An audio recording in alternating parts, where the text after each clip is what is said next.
Hello friends, this is Christy Lois from Dostoevsky in Space. I wanted to talk about the idiot today. So we're going to talk about what the ending means. What does the ending of the idiot mean? I was doing a readathon of this with Leslie from Nerdy Narrative and Una from the Codex Cantina and Pay for Attention, and I missed the live stream because I haven't been feeling well. But I'm just going to try to do this video in one take so we can finally talk about the ending, because there's some really interesting things. And I got these ideas actually from the book Writer in His Time by Joseph Frank, which is a biography of Dostoevsky. So there's a chapter on the idiot, and it was talking about the ending. And there was just such good points in there that I really wanted to share. So let's do it. I think the whole kind of conceit behind this novel is showing the limitations of man, but the limitlessness of Christian love, of supernatural love. And it's pointing to another world, even though one man cannot really contain and express that love appropriately. First of all, obviously, you see the theme that is a confusion for the prince between loving someone and being in love with someone. And we see this very clearly with the prostitute Marie in the beginning, where everybody's confused because he kisses Marie and the kids are like, do you love her? And he's like, yeah. And they're like, are you in love with her? And he's like, no. But then we see that with Aglaya later and Nastasia, there's a problem there. He can't seem to decide between the two women, and we'll get to that.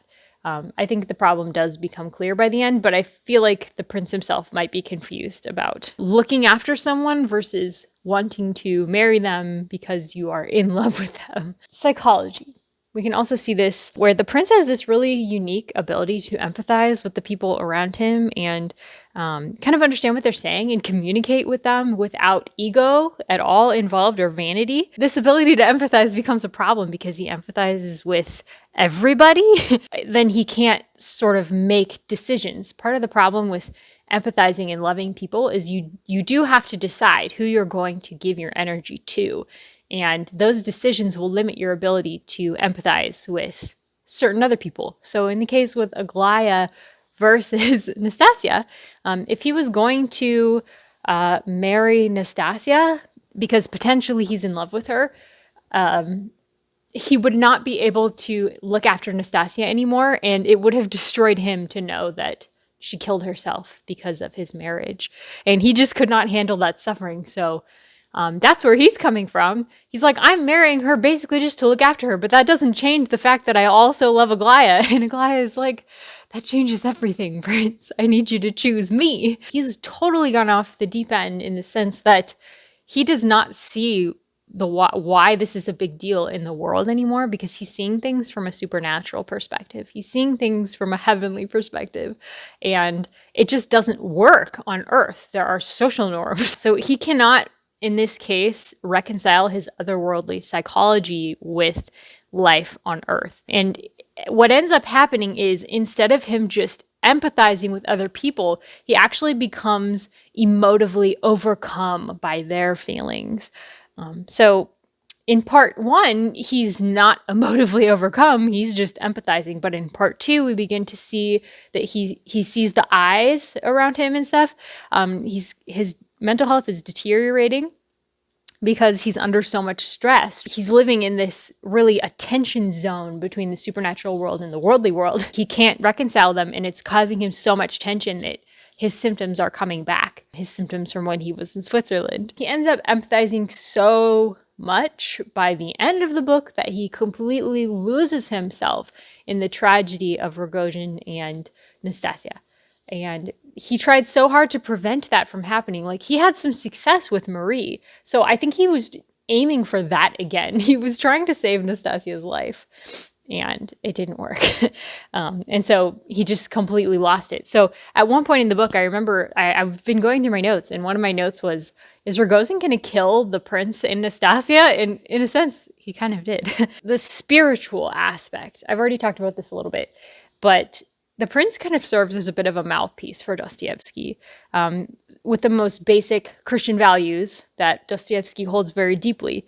And he's actually treating his values very harshly. He's putting them to the test in this novel because he knows that people are going to mock the prince for the things that he says, but he makes the prince his mouthpiece anyway. He really makes what the biography calls a truly beautiful man, and I agree with that.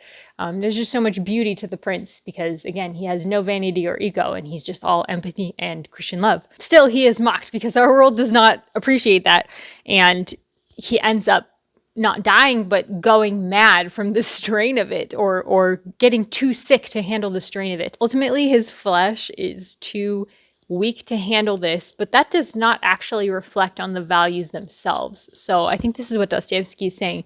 Christ was killed and murdered for these values as well. He was not able to survive. So really, Christ ended up being resurrected, and which speaks to the immortality of these values. He's talking about the immortal world and the values of the immortal world, basically. And he's saying that those live on, even though human limitations mean that we cannot fulfill them. The death of the prince is really pointing to the supernatural world, because everywhere the prince went, he was touching the hearts of other people. And they really felt something when he was around, something real.